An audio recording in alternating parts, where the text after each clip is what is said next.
Working is presented by Maya Strategy Group, a leading market research and strategy consulting firm, helping clients in the pet care and animal health industries navigate strategic challenges for almost 2 decades. Hello, everyone, and welcome to Pet Working. I'm Peter Kenseth, Vice President and Partner at Maya Strategy Group, and I'm joined today by my colleague, Jessica Stewart, Senior Manager at Maya, and my compatriot in the pet care and animal health space. Jess, as we've mentioned before, is our in-house resident expert when it comes to animal health and animal health tactics, having come to my strategy group from IDEX, where she was a diagnostic support consultant. And Jess and I had the good fortune to be out in Las Vegas last month. Didn't extend that good fortune to trying our luck at the gambling tables, but we were very lucky to be at Western Vet and seeing all the new trends in the animal health and veterinary medicine space, as well as reacquainting with old friends and new faces. But Jess put together a great summary of key trends that she observed at the conference, and hopefully a lot of you saw that on LinkedIn last week. I know you posted about it, but as I was reading it, I noticed that it aligned a lot with the trends that I had identified, and I thought it would be beneficial to have Jess on the show and have us talk through the trends that she observed. So, Jess, thanks for joining and welcome to Pet Work. Yeah, thanks, Peter. Glad to be here. Yeah, I think that the four kind of key areas where I saw like a lot of the trends coming through were in nutrition, diagnostics, in pet insurance, as well as kind of technology. And I know technology, that's very broad, and a lot of strong technology adoption, inclusive of AI, which is really kind of pervasive, really across not only the pet industry, but also the human health industry, where I have some, a strong background in as well. But really kind of the one that stuck out to me the most was just the adoption of AI in two ways, both in terms of, diagnostics and care delivery, point of care solutions or in-house diagnostic solutions, but also too in veterinary software, and as a way to support overall kind of business operations as well as practice operations, and enhancing that kind of productivity. And I know that ties into kind of the major issue also that it makes me think of is this whole idea of kind of veterinary burnout, and I can think just burnout is the best word honestly for it, and the stress that really comes as veterinary professionals in their day-to-day. And I really think that AI and this incorporation into software, as well as into diagnostics, can really move that forward and help support our veterinary professionals in their day-to-day and supporting our furry friends. Yeah, absolutely. I don't think it's surprising that we are seeing AI move in to kind of take the brunt and serve as a force multiplier when it comes to some of these repetitive tasks, which, by and large are not the reason that people got into practicing veterinary medicine, right? In terms of, administrative burden, in terms of keeping patient records, keeping patient logs. One of the big things I saw was a lot of like note-taking apps of, look, we'll record the visit and we'll transcribe it to your patient record. And, that's not only taking the burden, hours of work away from the doctor following a visit at the end of the day, but it allows them to focus more on the medicine. It hopefully is going to allow them to keep a more accurate record of the patient visit. They're not going to forget to write anything down. It's, it will all be there. I mean, I think about it in terms of, just in the last year, how many people have we seen adopt note-taking apps on Zoom or, it's there. And to my mind, there's no reason that, assuming patient consent, that shouldn't be implemented into the clinic. And then I think I have a friend who is heading up an AI startup in the human healthcare space with medical billing and coding, and the whole thesis of they've just went through a Series A round, but basically they found that AI could code more accurately and more efficiently than humans could. So why not take advantage of the technology where it's there? On the other side, I think too, in the care delivery space, there's tremendous, and Um, it'll be interesting to see because there's a part of me that thinks, yes, it's going to be the big players that are going to have the need to invest this and to roll it out. Um, at the same time, something like this really opens the door for disruption and allowing, niche applications to gain a foothold in the space. And the one I keep thinking back to is Scope Micro with Cade Wilson, who's been on the show a couple times. Being able to do cytology using a microscope adapter for your iPhone or your smartphone. The quality of the camera on an iPhone or a Samsung Galaxy is, when paired with a microscope, you can get lab quality images there. And to be able to take that from your phone and then send it off, if there's an AI algorithm that is trained to provide like an initial screening, that gives a very cost effective, expedient way to kind of do in-house cytology. I don't know what your thoughts would be on that. Yeah, I do too. And I think that the biggest thing that, we saw with like sending it out, before these in-house cytology solutions existed was it was sending it out to the reference lab. It was, I think 3 to 5 days might have been the turnaround time, generally to get these results back. So I think the ability to be able to do it, faster and literally with the phone in your hands, I think that just improves efficiency. And then I think, kind of just, and gives back the veterinarian professional back time to be able to spend with the patient, right? And I think, something on Royal Canin's booth was something about integrating digital tools allows for more, patient care time. And I really think that that's, the foundation of the incorporation of AI, never mind, other technologies in the veterinary space as we kind of make this shift. I think that it really has a lot of benefits. I think there is kind of the idea too of proceed with caution, especially as you think about some of these more advanced technologies like AI, machine learning, and things like that. I for my personal kind of perspective, I really think that the strong blend of like human expertise with AI and machine learning's capability is really kind of the best bet, to move this forward in a we don't want to replace humans, right? I don't know that I would feel comfortable with a robot taking care of my pet, but I think there is an opportunity to kind of blend those together, and that can really kind of drive AI or technology forward in the vet med space. Yeah, I completely agree. I would say, almost allowing it to serve more as a screener and a force multiplier. In the way I mentioned in the example of cytology, if you're able to, use a scope micro type solution, get a picture of a cell culture on your smartphone and snap it off. And if there's an AI algorithm that, is 90-95% accurate, that, can say, no, this is likely benign. This is, or escalate it, this should undergo further screening.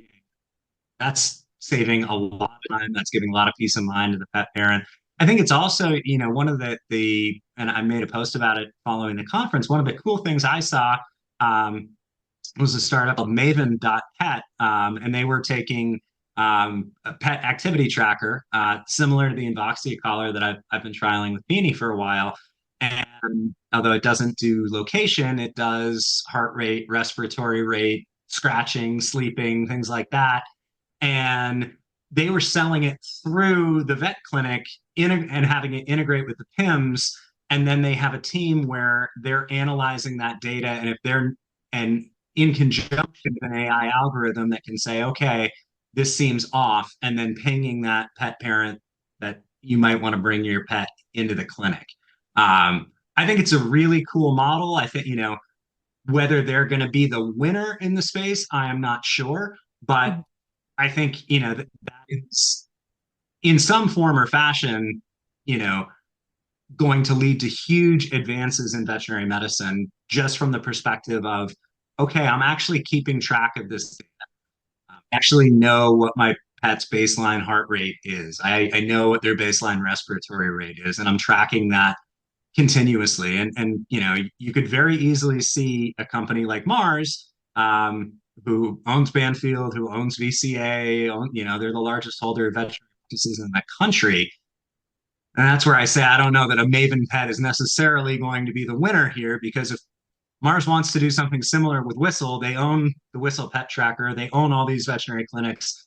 That's a pretty easy integration right there. But I think ultimately, what we're looking at is the win is going to be parents are going to get alerted to potential issues sooner, and they're going to get them in to be treated earlier. And it's very similar to what you and I talked about with Ben Hantler at Pesca, now Antec, back this summer. It's preventative diagnostics, but it's taking it to another level. It's not just getting the routine fecal or blood test or anything like that. It's you know as simple as like tracking your blood pressure or your heart rate on a smartwatch, but being extended to the pet.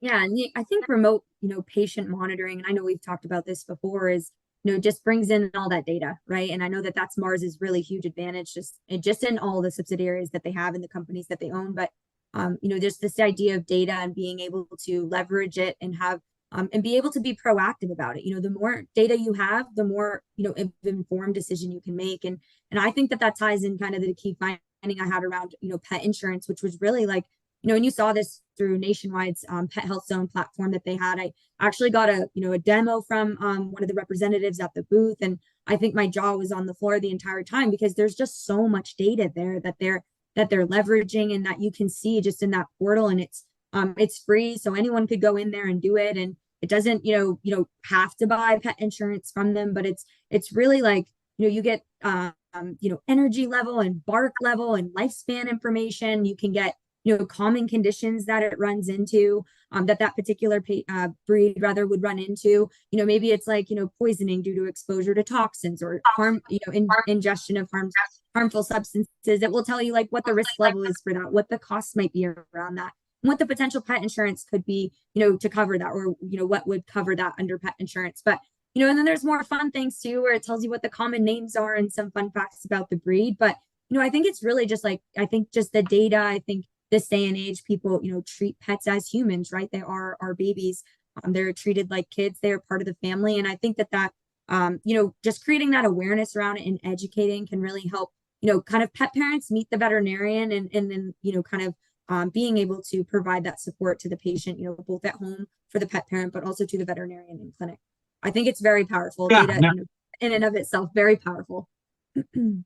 100%. Yeah, I mean, and I think I was talking about prior to the show about this idea of I think we're really on the precipice of the true creation of an animal health ecosystem, so to speak, right? And you can look at that in a number of different ways, right? In an ecosystem in terms of providing a better care model, or an ecosystem in terms of, look, we have, this linkage between diagnostics, between data, between nutrition, between genetics, it's all out there. And each one of those pieces contributes to some other aspect of the overall ecosystem, right? And I think insurance in large part is sort of that missing link that is preventing the creation of that first type of animal healthcare ecosystem that I'm talking about, because it's not a truly unified system. It's not a truly unified playing field at this point, right? It's I think one of the things that you see is, and you alluded to it, adoption of pet insurance is still in that 3 to 5% range. I know you mentioned that in your key findings, and it really hasn't moved. I mean, the overall number of insured pets is growing. The market for pet insurance is growing, but it's growing proportionally to the number of pets that there are. And as we've seen more people bring pets into their homes during and following the pandemic, I know that's tapering off a little bit now, but I think in large part that's what's driving the adoption of pet insurance. And I think when you start to see pet insurance partner more with companies in the animal health ecosystem, and to get back to that, the wearables at home diagnostics, I think that's a perfect opportunity. It is P&C insurance. They can give discounted rates if they, have pets that are, wearing devices like the Invoxia collar and reporting data in and showing like, hey, I've got a good heart rate, I've got a good respiratory rate. My pet may be 10 years old. She's, he or she is in great shape. And maybe that gets factored into the actuarial models. And then on the back end, the opportunity for, like you said, pet insurance companies to sell their data. Um, if you're looking at, nutrition companies that are developing new diets and things like that, being able to access, there's not necessarily a one-to-one correlation for their trials or anything like that, but there's a lot of data there to be able to access from a medical records perspective. And I think we're gonna see it. We started to see it a bit with Royal Canin and Wisdom Panel, Mars kind of taking their genetic data and saying, you know what, we're going to use this, we're going to sell this through the vet, we're going to create, personalized health and nutrition recommendations based on the genetic data. But further personalization could go, from, oh, and we have this wearable to say, since we started them on this diet, look at how their activity levels have increased or decreased. And maybe we were all based on the genetic data, and we need to rethink and do something else. But there's a lot of potential out there, I think, and I think insurance is really that missing link that could drive more of it together. Yeah, and that makes me think too of like, how the data could be leveraged as, a tool for veterinarians. You think about, this patient comes in and they have this genetics data and, how can there, if I'm picturing this tool that a veterinarian could use to help understand like what those health risks are, how that nutrition or supplements or, a form of a diet, could help them. And I know that all exists. I don't know if there's, a fully unified tool out there. It might be kind of disparate at this point across, different companies for different things, but I think there really is an opportunity there that would help, the veterinarians in their kind of, in their care delivery to be able to, and I think just like it leverage as a tool, like as a resource to kind of help them to be able to guide them in making some of these decisions. Maybe AI is a part of that too. Maybe all this data is fed into a model and it can, aggregate it based on breed and all of these health risks to be able to kind of spit out and make that sound so easy. This, kind of nutrition recommendation or what have you, kind of next steps for preventive care based on that particular patient. And again, tying it back to your original idea of like, this ecosystem, it's nutrition, it's diagnostics, it's pet insurance, etc. So I think there is a huge opportunity there. I don't know exactly what it looks like, but I definitely see that there's a lot of opportunity with the ways that all the different ways, that we're kind of collectively in this industry approaching animal health. Yeah, no, I mean, I think we see it now with, I think Wisdom and Embark and Base Pause, they all have like genetic risk analysis as part of their DNA panels. Mm-hmm. And, now in partnership with Wisdom, Royal Canin is making those personalized nutrition recommendations. And but that is going to be married to, their OTC and therapeutic diets. They're not really going to get into individualis unless there's not anything in the ecosystem in their portfolio that can serve that pet's needs. Similarly, I think Hills has a partnership with Embark.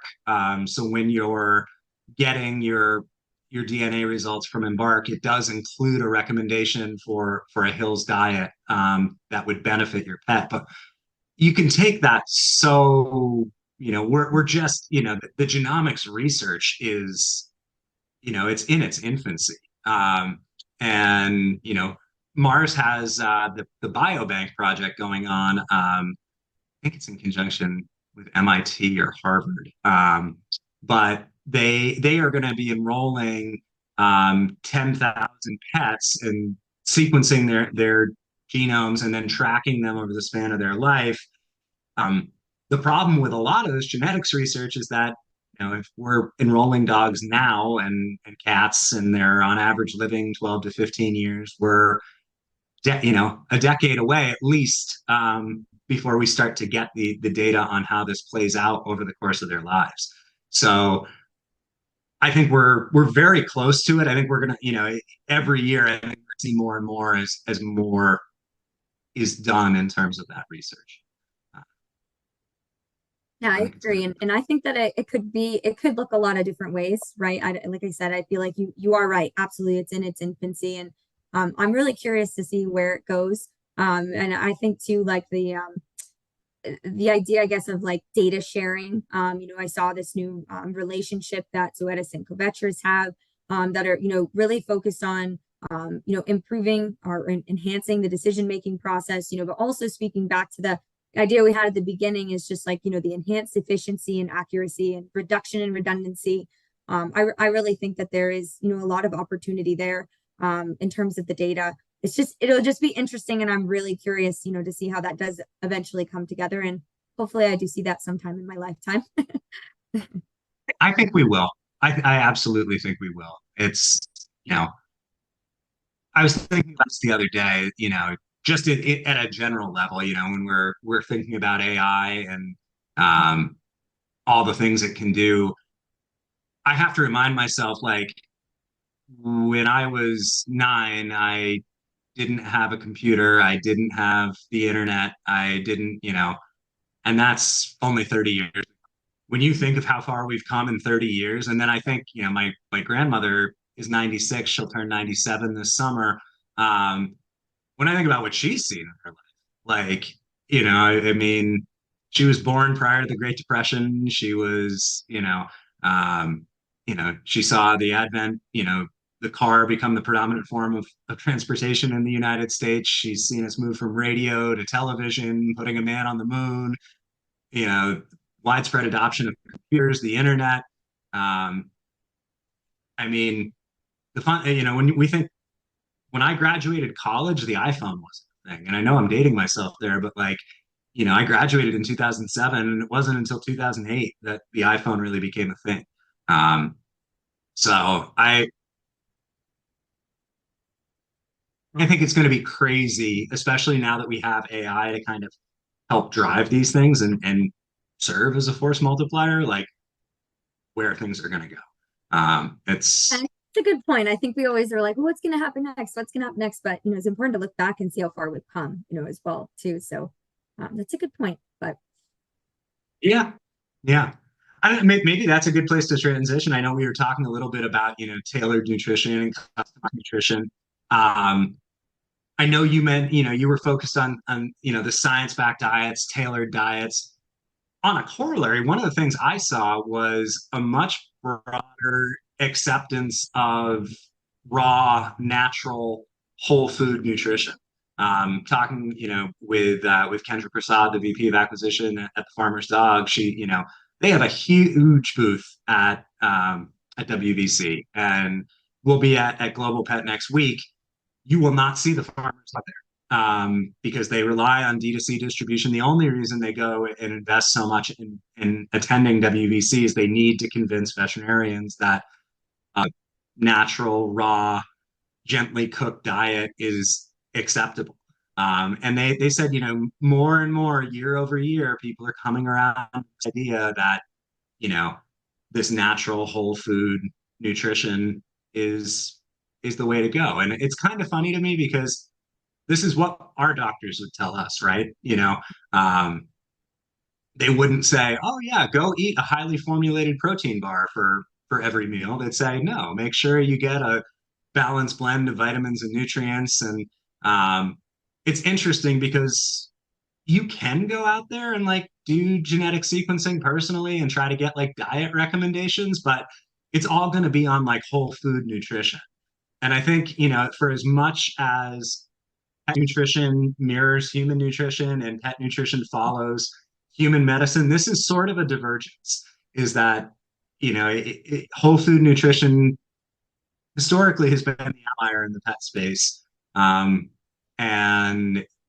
this highly, GNC diet, for lack of a better term, has not really been in vogue in human nutrition for so long.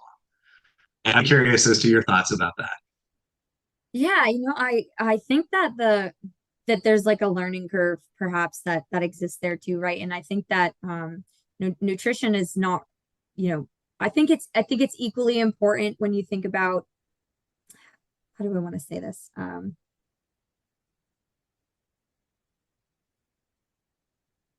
Let me back up. So I think like with nutrition, I think nutrition is food as medicine, right? So I think that there's a lot of that. You see that everywhere when you think about human medicine. You think about malnutrition in the human medicine space, being as an intake of a low amount of calories, but it can also mean an excess amount of calories. And so I think that there's this level of education that has to occur with pet parents too, to be able to understand how nutrition can be leveraged as a tool in their pet's health. And I think I think that I don't want to say there's a long way to go in terms of understanding exactly how that looks for patients in terms of like the fresh food. But I think it'll be interesting to see kind of how that evolves. I think that there's also, this idea of, spend for people, for pet parents, not being able to afford that, I guess, cost as a barrier, to being able to afford that. But, we see that too in the human world, with organic food, you go for a salad and it's, $15, but you can go to McDonald's and get a double cheeseburger for $1 or $2. So I think that there's kind of that, we kind of have to find that intersection of where it's, costs not interfering with that. And I think that ties into other things too, because, these prescription diets, those must be, can be somewhat costly too. If you think about that's coming out of the pet parent's pocket as well. So I feel like there's probably like a level of, education that has to come out of that as well. But I'll be curious to see kind of how Farmer's Dog continues to do, and the other, fresh food types of companies. I know there's a lot of research going. I know you've had Dr. Templeton on here. I believe that was his name, from Primal. And yeah. Yes, Yeah. and I know that they were present at Western Vet, and they were talking, too, about the advancements that they've made in terms of the research that they're doing. So I think there's a lot of work being done, and I think it'll be interesting to kind of see what comes out of that. Yeah, no, I think we're going to continue to see it. I talked to Emma at Primal as well, and she said, it's more and more, they don't have as big a booth as the Farmer's Dog does, Yeah. but and they'll have a huge booth, but I think that speaks to kind of more their sales model, rather than the lack of acceptance from veterinarians. Emma was mentioning to me, a big thing that they were seeing is like one of the biggest concerns that they're seeing from vets now is the population still concerned about DCM. And with their new Kibble in the Raw product, it has sorghum in it, which is a grain which addresses those DCM concerns. But it is funny when we think about it. I feel like nutrition is often that overlooked component of veterinary education. We ask them to do so much, and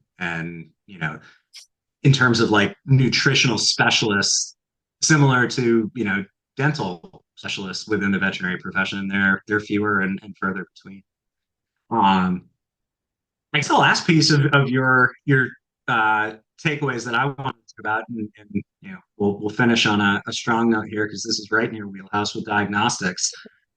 Talk to us about the unification of the reference lab and in-house diagnostics, and then I want to kind of put my hypotheses around in-home diagnostics to you, but I want to hear your takeaways on reference lab So in-house first.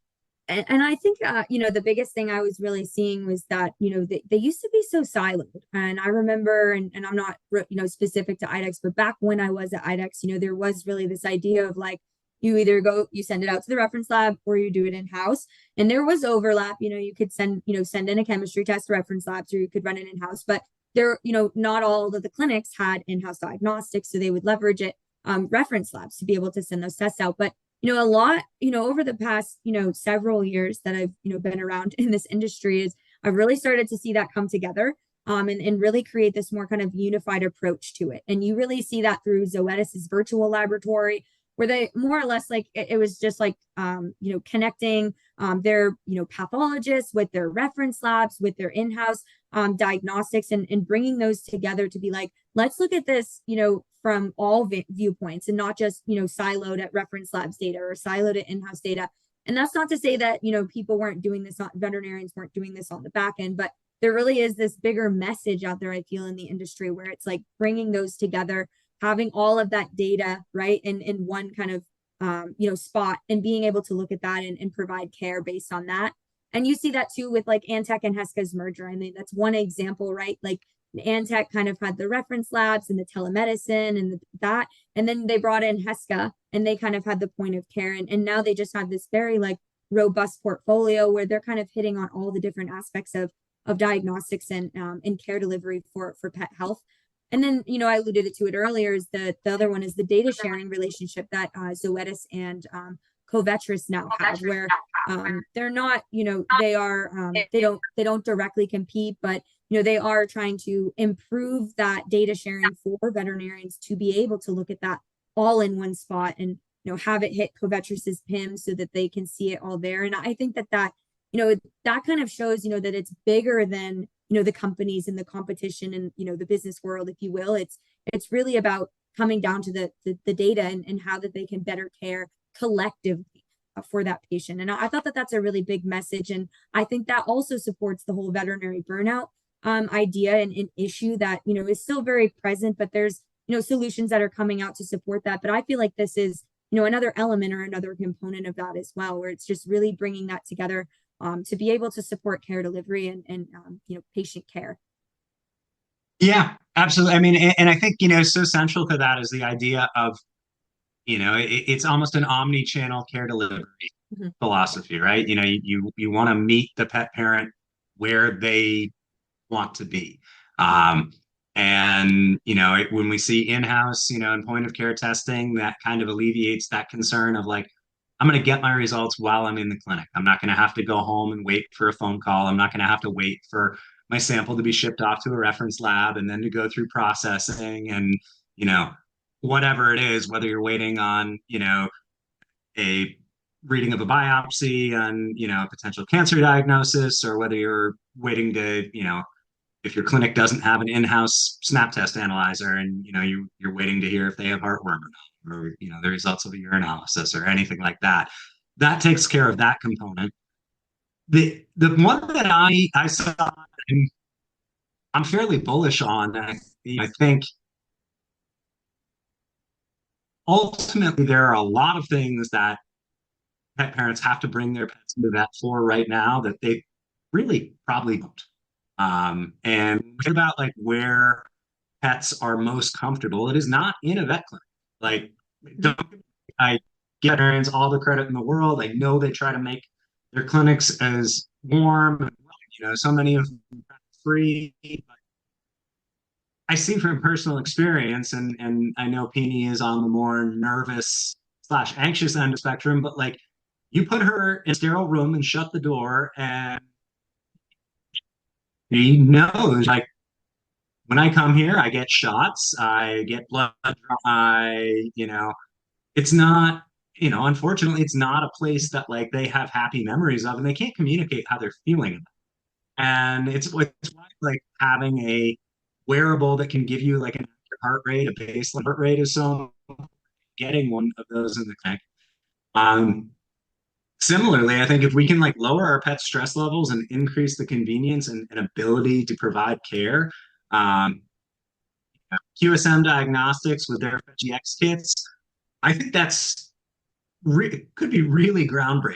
And I know you and I a while ago talked about Oncotech, the urine sample. I was thinking of it the whole time while I was talking to Edgar, because he has the Wee Wand where you can extend the wand underneath your dog to collect the urine sample. And I just look at it like if you can collect urine and fecal tests, and I'll be putting one out with In Diagnostic and Octavian Floresco that I recorded. They actually have an at-home blood diagnostic, which I don't know that I would feel comfortable taking a blood sample.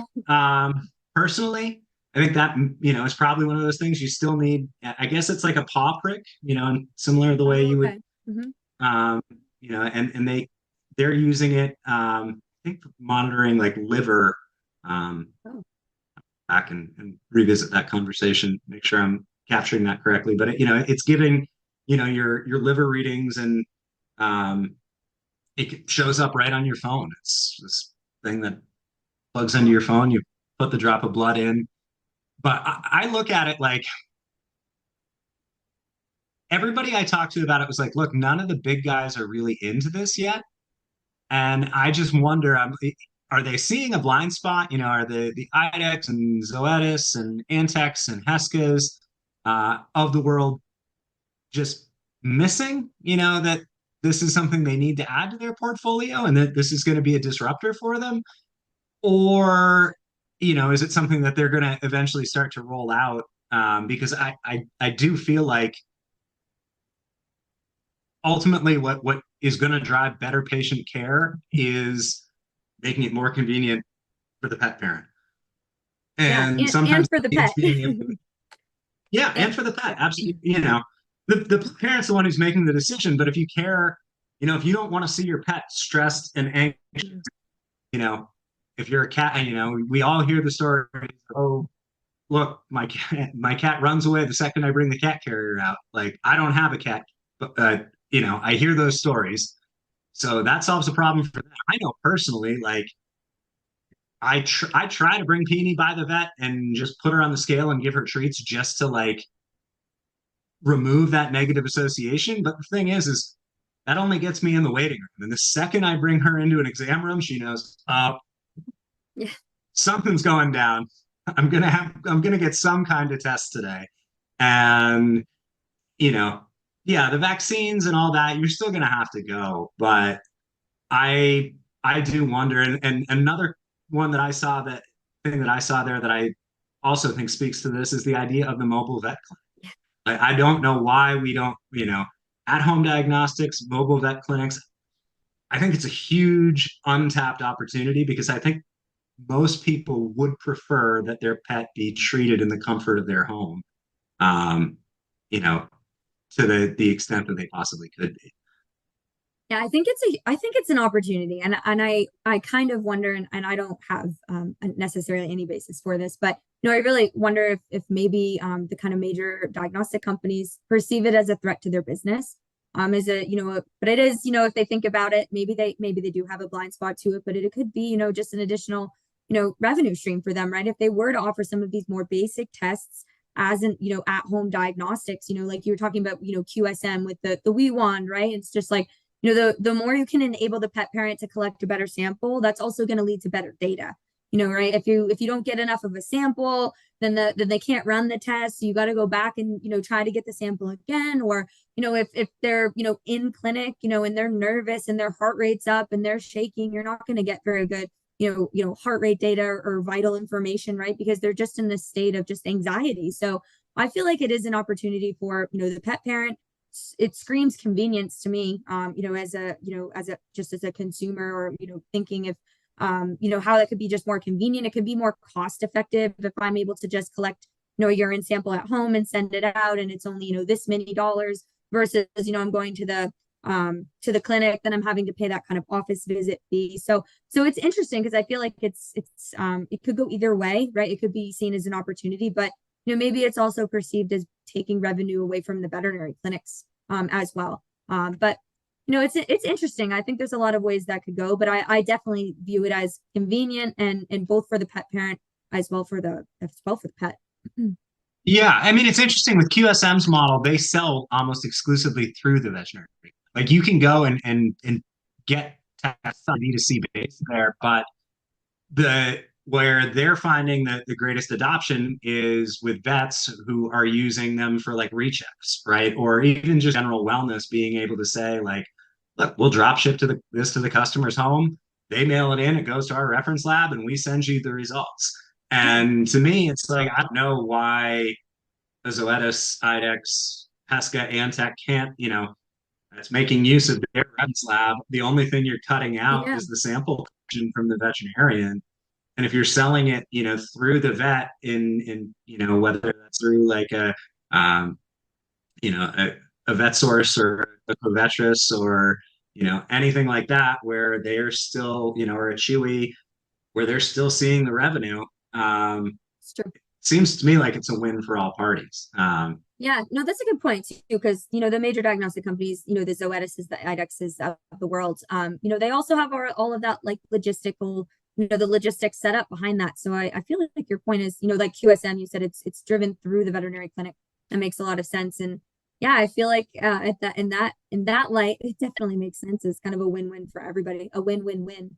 for everyone, pet parent included. So yeah, it's interesting. And then the mobile diagnostics, I think is great. And I liked really seeing the van, that was there at WVC a few weeks ago. And I thought that's just a really neat idea. And, back when I was at IDEX, we would have those kind of few and far between calls where the customer, they had a mobile vet and they were, making house calls and, sending in maybe more routine testing. But it was always just like, I just remember, back in the early days where I was just like, oh, that's a really good idea. And, that was over a decade ago now. So, I feel like there's definitely an opportunity there to bring that convenience, to bring that expertise to the home of the pet too, so maybe you don't want to collect the urine or the fecal, or maybe you need a more advanced test. Maybe, you need a professional to come in and take the sample or do it right in the comfort of their own home.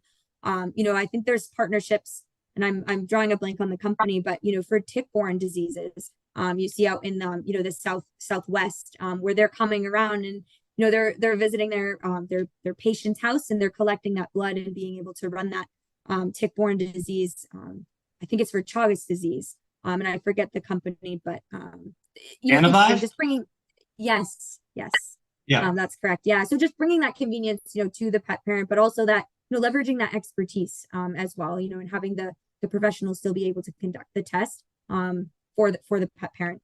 I think it's a really good idea, and I think coupled with at-home diagnostics, I think there's a real opportunity to have regular tests done, regular UAs, regular fecal tests, to your point, where maybe it's collect the the urine sample at home as part of your preventative wellness, and then you come in and maybe you have a vaccine you need to get and things you have to do in clinic. I think that's an opportunity and can reduce the anxiety levels for the pets and maybe to costs for the pet parents. Yeah, no, absolutely. And I think, with the advances we've seen in point of care testing and at home diagnostics, so to speak, that makes the idea of a mobile vet that much more viable because, they're able to do, a sizable amount of the work that they in the testing that they would need to do on site as opposed to collect samples, mail them off. They can function maybe not with the same level of efficiency as a traditional clinic, but they can approximate it. And I think it definitely gives that ability to craft your own lifestyle. Serve patients in areas where maybe there isn't a vet clinic, where it's an underserved area, without Rural having areas as well. yeah, exactly, where maybe it doesn't make sense to build a brick and mortar de novo clinic, but you're all right with driving your van around. I think it has a lot of potential. So I do agree. well, cool.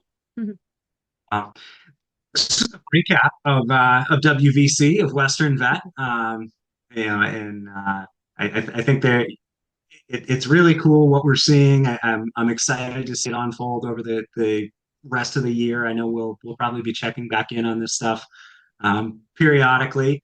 We get to leave the veterinary side of the world behind, by and large.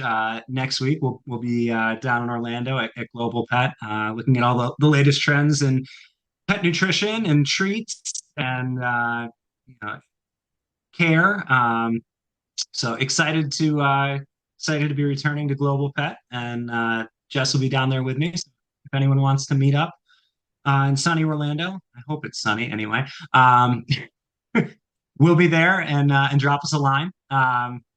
But for the time being, this was a fun look back at WVC, and looking forward to further exploring these trends over the rest of the year. And we'll be back with an update on Global Pet soon.